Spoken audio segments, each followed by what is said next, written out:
Shauri la habeas corpus kama unavyoitwa kitaalamu, maombi ya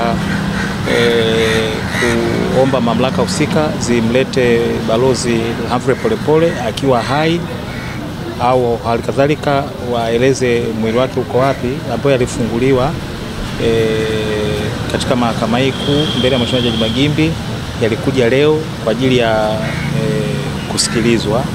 Kwa kuna maamuzi madogo hapo katikati katika kesi. Kuna mambo yalijitokeza, kuna mambo waliletwa, upande wa serikali waliomba muhoji mdogo wake na Humphrey Polepole, anaitwa Godfrey Polepole, na walitaka waliomba pia kumhoji wakili Peter Kibatala, maombi ambayo mahakama imeyakataa na imeelekeza sasa usikilizwaji wa msingi wa shauri husika uendelee kama ambavyo umeanza kuendelea leo. Waliokuwepo wamesikia kwamba tumetoa hoja kwa kipande fulani, na kutokana na unyeti wa swala na uharaka wa swala lenyewe tumekubaliana na mahakama na pande zote kwamba kipande kilichobakia cha hoja na uchambuzi wa ushahidi kifanywe kwa njia ya maandishi, na tumekubaliana ratiba hapo katikati. Uamuzi utatolewa mnamo tarehe 24 mwezi wa 10 mwaka 2025 saa 5 za asubuhi.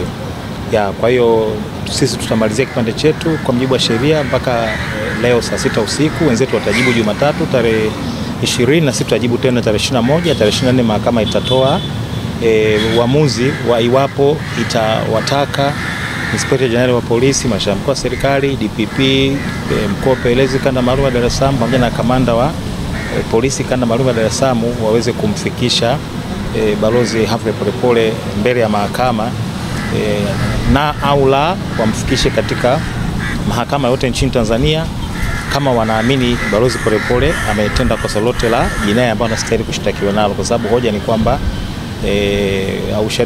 ushahidi ambao umeletwa kwa niaba yake, of course umepingwa na upande wa pili, lakini ushahidi wetu kwa niaba yake ni kwamba taasisi hizo moja au wote wanamshikilia au wanafahamu walipo.